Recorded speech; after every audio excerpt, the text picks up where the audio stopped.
नमस्कार, मैं हूं अंकुर और आप देख रहे हैं सत्य हिंदी का न्यूज बुलेटिन। एक नजर अब तक की सुर्खियों पर। लोकसभा में विपक्ष के नेता राहुल गांधी ने आम बजट को कुर्सी बचाओ बजट कहा है। राहुल गांधी ने आरोप लगाया है कि ये बजट सहयोगी दलों के तुष्टीकरण का बजट है। उनका आरोप है कि बजट में दूसरे राज्यों की शर्त पर सहयोगी दलों को खोखले वादे किए गए हैं।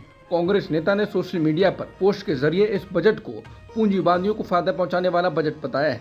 राहुल गांधी ने किसी भी बड़े कारोबारी का सीधा नाम लिए बगैर लिखा है इससे ए को फायदा होगा, जबकि आम लोगों के लिए बजट में कोई राहत नहीं है। राहुल गांधी ने बजट के कई प्रावधानों को कांग्रेस के घोषणा पत्र और पुराने बजट की नकल बताया है।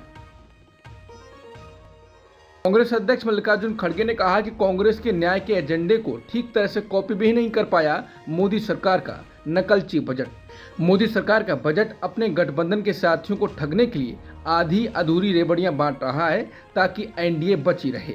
ये देश की तरक्की का बजट नहीं, मोदी सरकार बचाओ बजट है। कांग्रेस अध्यक्ष मल्लिकार्जुन खड़गे ने कहा कि मोदी सरकार के बजट में SC/ST का नाम ही नहीं है। इस बार SC/ST को जिस स्पेशल कंपोनेंट के तहत पैसा देना था वो नहीं किया गया है। शायद मोदी सरकार किसानों, मजदूरों, गरीबों, दलितों से नाराज है क्योंकि इन सभी ने इंडिया गठबंधन का समर्थन किया है, इसलिए वो उनको नजरअंदाज कर सबक सिखाना चाहते हैं। वहीं जातिगत जनगणना करने के लिए जितना बजट रखना था उसका भी कोई जिक्र नहीं किया गया। बजट के बाद नीतीश कुमार के फिर से बोल बदल गए हैं। बिहार के लिए स्पेशल स्टेटस की मांग करने वाले नीतीश बजट में बिहार को दिए गए पैसे से खुश नजर आ रहे हैं। उन्होंने कहा है कि मैंने लगातार विशेष दर्जे के लिए बात की है। मैंने उनसे कहा कि हमें या तो विशेष राज्य का दर्जा दें या विशेष पैकेज। इसके बाद उन्होंने कई चीज़ों के लिए सहायता की घोषणा की है। हम विशेष दर्जे की बात कर रहे थे और बहुत से लोगों ने कहा कि विशेष दर्जे का प्रावधान बहुत पहले ही खत्म कर दिया गया है। इसके बदले बिहार की मदद के लिए सहायता देनी चाहिए और उन्होंने मदद देनी शुरू कर दी है। एनडीए सरकार में शामिल चंद्रबाबू नायडू ने बजट में आंध्र प्रदेश की जरूरतों को संबोधित करने के लिए प्रधानमंत्री मोदी और केंद्रीय वित्त मंत्री निर्मला सीतारमण का आभार व्यक्त किया। उन्होंने कहा यह समर्थन आंध्र प्रदेश के पुनर्निर्माण में काफी मदद करेगा। चंद्रबाबू नायडू ने आंध्र प्रदेश में महत्वपूर्ण परियोजनाओं और क्षेत्रों पर ध्यान केंद्रित करने के लिए बजट की सराहना की। सीएम ममता बनर्जी ने कहा यह बजट दिशाहीन है, इसमें कोई विजन नहीं है, सिर्फ राजनीतिक मिशन है। मुझे इसमें कोई रोशनी नहीं दिख रही है, सिर्फ अंधेरा है। ये जन विरोधी, गरीब विरोधी बजट है। ये बजट जनसाधारण के लिए नहीं है, यह एक पार्टी को खुश करने के अनुरूप तैयार किया गया है। ये राजनीतिक पक्षपातपूर्ण बजट है। कांग्रेस नेता सुरजेवाला ने कहा कि मोदी 3.0 के बजट में निराशा व हताशा है। 0+0 = 0। किसान के लिए कुछ नहीं, न MSP की गारंटी, न कर्ज से राहत, न डीजल, कीटनाशक दवाई, खाद की कीमत कम, बस बातें ही बातें। युवाओं के लिए झुंझुना, नए रोजगार का कोई रास्ता नहीं। सालाना सिर्फ 20 लाख युवाओं को इंटर्नशिप, असंगठित क्षेत्र को चवन्नी तक नहीं, क्या 15,000 वो भी 3 किश्तों में, उससे असंगठित क्षेत्रों में रोजगार पैदा हो सकता है। लेबर इंटेंसिव यानी रोजगार पैदा करने वाले छात्रों, कपड़ा, कंस्ट्रक्शन आदि के लिए कुछ नहीं। SC/ST OBC शब्द का बजट स्पीच में नामो निशान तक नहीं। साफ है लोकसभा में बीजेपी के खिलाफ वोट न देने की सजा भी है और भाजपा का SC/ST OBC विरोधी चेहरा भी। मध्यम वर्ग व नौकर पेशा को 10 साल से कोई राहत नहीं, न टैक्स एक्सेप्शन स्लैब बढ़ी, न कोई राहत। देश के गरीब की जिंदगी सुधारने के लिए 0, बस 5 किलो राशन लो और गरीबी में गुजारा करो। कांग्रेस नेता पवन खेड़ा ने बजट के बाद मोदी सरकार को कॉपी पेस्ट सरकार बताया और कहा कि 2024-25 के बजट में कांग्रेस की घोषणा पत्र का असर है। निर्मला सीतारमण को कांग्रेस न्याय पत्र 2024 का सहारा लेना पड़ा। कांग्रेस के 5 न्याय में सबसे पहला न्याय युवा न्याय है। पहली नौकरी पक्की में युवा न्याय के तहत हर डिग्री डिप्लोमा होल्डर को 1 लाख रुपए के स्टाइपेंड। बजट 2024 में सिर्फ 1 करोड़ युवाओं के लिए इंटर्नशिप का प्रावधान। इंटर्नशिप के दौरान 60,000 रुपए का प्रावधान। मोदी सरकार को आइडिया के लिए कांग्रेस को धन्यवाद देना चाहिए। बजट में नई टैक्स रिजीम चुनने वालों के लिए अब 7,75,000 तक की इनकम टैक्स फ्री हो गई है, यानी उन्हें 17.5 हज़ार रुपए का फायदा हुआ है।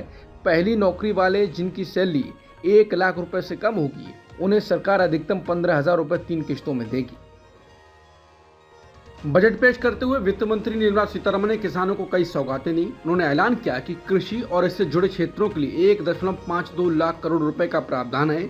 देश के 400 जिलों में डीपीआई का उपयोग करते हुए खरीफ फसलों का डिजिटल सर्वेक्षण किया जाएगा। 5 राज्यों में जन समर्थ आधारित किसान क्रेडिट कार्ड जारी किए जाएंगे। झींगा मछली ब्रूड स्टॉक के लिए केंद्रीकृत प्रजनन केंद्रों का नेटवर्क स्थापित करने के लिए वित्तीय मदद की जाएगी। किसानों के लिए 32 कृषि और बागवानी में फसलों को 109 उच्च पैदावार और जलवायु अनुकूल किस्में जारी की जाएंगी। देश भर में 1 करोड़ किसानों को प्रमाणीकरण और ब्रांडिंग के जरिए से प्राकृतिक खेती करने के लिए मदद की जाएगी। 10,000 जैव इनपुट संसाधन केंद्र स्थापित किए जाएंगे। वित्त मंत्री निर्मला सीतारमण ने लोकसभा में मोदी सरकार के तीसरे कार्यकाल का पहला आम बजट पेश किया। वित्त मंत्री ने बड़ी घोषणा करते हुए कहा कि मुद्रा लोन की सीमा को 10 लाख रुपए से बढ़ाकर 20 लाख रुपए कर दिया जाएगा। वहीं पीएम आवास योजना के तहत 10 लाख करोड़ के निवेश से 1 करोड़ शहरी गरीबों और मध्यम वर्ग के परिवारों की शहरी आवास जरूरतों को पूरा किया जाएगा। बजट पेश करते हुए वित्त मंत्री ने कहा कि देश में उच्च शिक्षा के लिए 10 लाख रुपए तक का लोन दिया जाएगा। इसके अलावा भारत की शीर्ष कंपनियां 5 साल में 1 करोड़ युवाओं को कौशल प्रशिक्षण देंगी।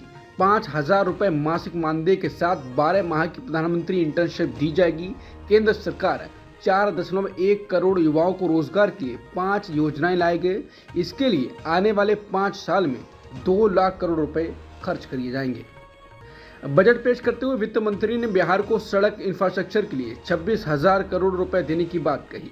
इस पैसे से राज्य में पटना पूर्णिया एक्सप्रेसवे, बक्सर भागलपुर एक्सप्रेसवे के साथ साथ बोधगया, राजगीर, वैशाली और दरभंगा में सड़कों के काम में तेजी लाई जाएगी। इसके अलावा बक्सर में गंगा नदी पर नया 2 लेन वाला एक पुल भी बनाया जाएगा। वित्त मंत्री ने कहा कि बिहार में बाढ़ पर काम किया जाएगा और सिंचाई के लिए कार्यक्रम लाए जाएंगे। उन्होंने कहा कि कोसी से जुड़े हुए सिंचाई क्षेत्र को लेकर भी काम किया जाएगा। इसके अलावा बिहार में 21,000 करोड़ रुपए के पावर प्लांट का भी ऐलान किया गया।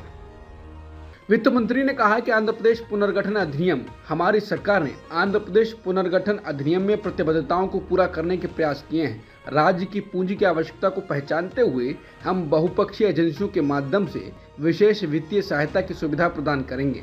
भविष्य के वर्षों में अतिरिक्त राशि से 15,000 करोड़ रुपए की व्यवस्था की जाएगी।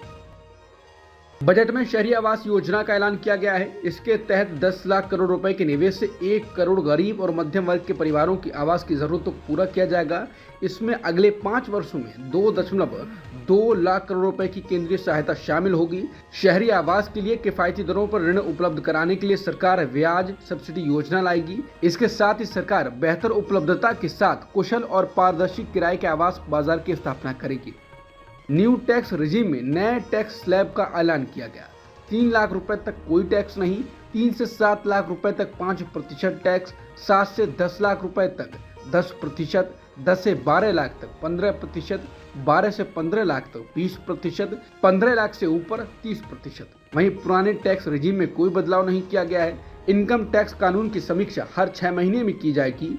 ई कॉमर्स पर टीडीएस की दर घटाकर 0.1% होगी।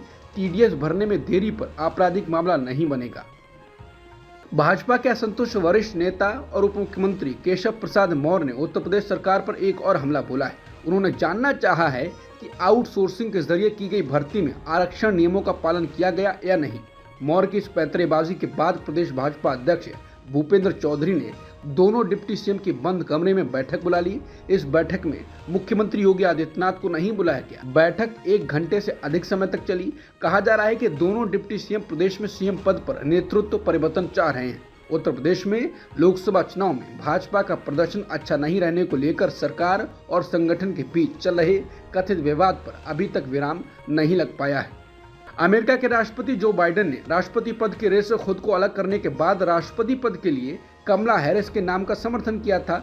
भले ही जो बाइडेन ने उपराष्ट्रपति कमला हैरिस को उम्मीदवार बनाने का समर्थन किया था, लेकिन कमला हैरिस की डेमोक्रेटिक पार्टी से उम्मीदवारी पक्की नहीं हुई थी। उन्हें पार्टी का समर्थन हासिल करना था। अब कमला हैरिस ने डेमोक्रेटिक पार्टी से राष्ट्रपति पद का उम्मीदवार बनने का जरूरी समर्थन हासिल कर लिया है। कमला हैरिस ने सोशल मीडिया पर ट्वीट कर लिखा है, मुझे गर्व है कि मैंने हमारी पार्टी का उम्मीदवार बनने के लिए जरूरी समर्थन हासिल कर लिया है। अब तक की सुर्खियों में इतना ही। बाकी खबरों के लिए बने रहिए सत्यहिंदी.com के साथ।